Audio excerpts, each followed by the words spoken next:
So కొంతమందికి ఏంటంటే పక్కన కూర్చున్నప్పుడు కానీ లేదా మీటింగ్స్ ఉన్నప్పుడు మాట్లాడినా జనరల్గా కూడా బ్యాడ్ స్మెల్ వస్తూ ఉంటుందన్నమాట. పాపం ఎంత కంట్రోల్ చేసుకోవాలి దీనికి, ఏదైనా చేయి సమ్ ఇంటి చిట్కాలు లాంటివి ఇలాచి వేసుకోవడం అలాంటివి చేసినా కానీ కొంతమందికి యూజ్ ఉండదు. ఓకే. రూట్ కాజ్ అనేది అంటే ఎందుకు వస్తుంది బ్యాడ్ బ్రెత్ అనేది తెలుసుకుంటే దానికి తగ్గ ట్రీట్మెంట్ ఏదో తీసుకోవచ్చు.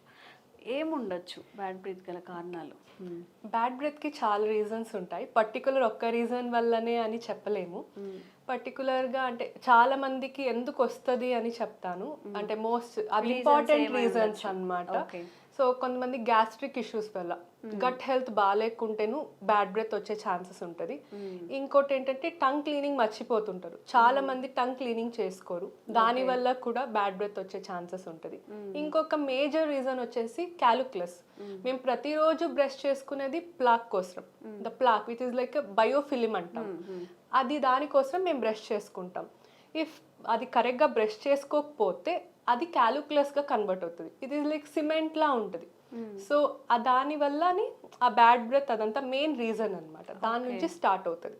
So regular checkup, dental checkup, whenever you find that calculus ఉంది అని తెలవంగానే better to get it removed. Okay okay.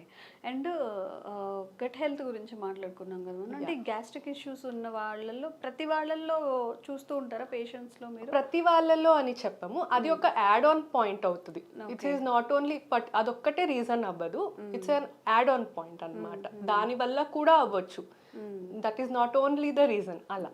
Okay okay.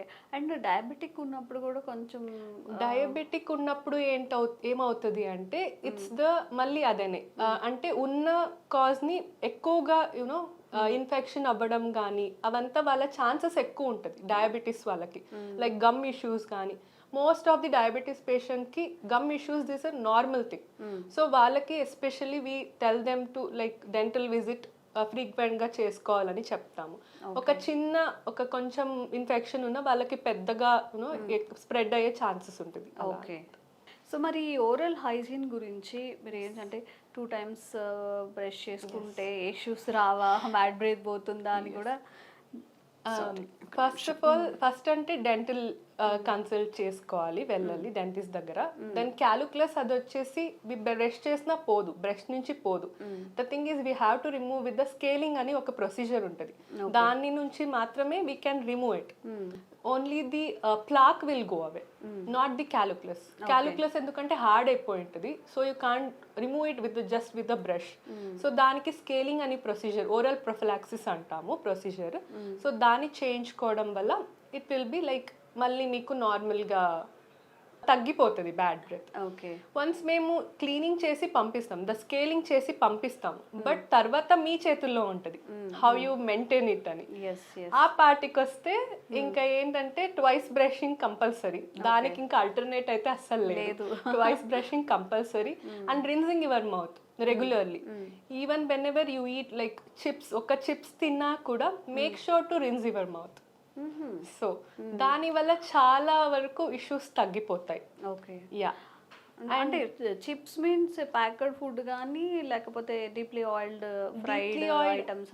అంటే what I mean to say is just a chip, ఒక ఏమైనా కానీ ఏమి తిన్నా తాగినా you have to rinse your mouth.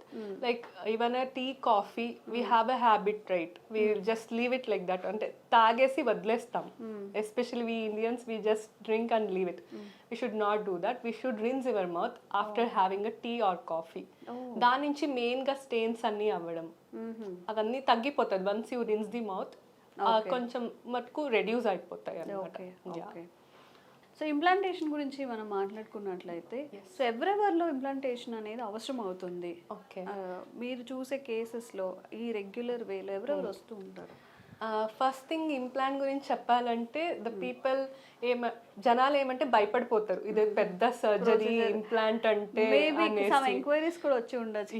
Yeah అది మెయిన్ కంప్లైంట్ వచ్చేదే అది. అంటే the patient will have that thing in mind, అంటే మైండ్లో అది పెట్టేసుకొని వచ్చేస్తారు అనమాట, పెద్ద సర్జరీ ఇది ఎలానో ఏంటో ఇంప్లాంట్ అనేసి. బట్ అంత భయపడాల్సిన అవసరం అయితే లేదు. ఏంటంటే మీకు ఇది ఒక పర్మనెంట్ సొల్యూషన్ లా అని చెప్పొచ్చు.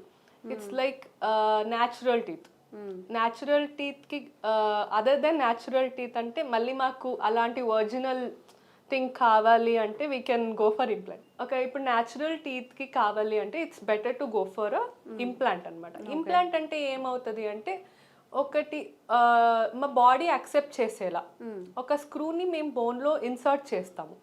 So that the body will accept ఇది మా ఒక థింగే అనేసి అక్సెప్ట్ చేసుకొని గట్టిగా దాని చుట్టూ బోన్ ఫామ్ అయిపోతుంది. సో ఆ ఫోర్సెస్ మీరు ఏ తిన్న ఫోర్సెస్ ఏమున్నా దాని మీద we can it will withstand for that forces అనమాట. So we always suggest the people who having a good bone they can go for a implants. Okay, so ఆ భయంని వదిలేస్తే ఇట్స్ సో గుడ్ ఆప్షన్, అంటే best option other than like bridge. కొంతమంది bridge అంటారు వస్తారు, కొంతమంది bridge అంటారు. Bridge ఎందుకు వద్దంటామంటే we need to trim a teeth. మంచి టీత్ ని మళ్ళీ ట్రిమ్ చేసుకొని బ్రిడ్జ్ మేము సపోర్ట్ తీసుకోవాల్సి వస్తుంది. Implant it is not like that. మేము అక్కడ ఉన్న అవైలబుల్ బోన్ తోనే we will take a support and we will put a cap on it. Okay, so అట్స్ a good option, best option. So ఈ implantation process అంతా painless గానే ఉంటుందా అనే వాళ్ళ డౌట్స్ కి ఇప్పుడు అనస్థీషియా కానీ లేకపోతే సమ్ అదర్ ప్రాసెస్ ఇన్వాల్వ్ అయి ఉంటుంది కదా? ఎస్. ఓకే, పెయిన్ఫుల్ గా అంటే ఇప్పుడు పళ్ళు పీకించుకున్నప్పుడు ఉంటది కదా, ద సేమ్ అలానే ఉంటది. అంటే లోకల్ అనస్థీషియా ఇస్తాము. ఓకే, అంటే పెయిన్లెస్ ప్రొసీజర్ చేయడానికనే ట్రై చేస్తాం. ఇట్స్ ఆల్మోస్ట్ పెయిన్లెస్ ప్రొసీజరే బికాజ్ లోకల్ అనస్థీషియా ఇస్తాం కాబట్టి ఇట్స్ అ పెయిన్లెస్ ప్రొసీజరే అనమాట. దెన్ మేము ఇచ్చే మెడికేషన్స్ అన్ని కరెక్ట్గా ఫాలో అవుతే it will be like manageable. Pain అంతలా ఇమాజిన్ చేసుకునే అంతలా ఏం ఉండదు.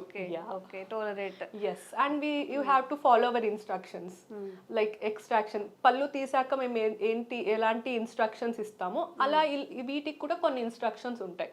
అవి కరెక్ట్గా ఫాలో అవుతే it will be good. Okay, super, thank you.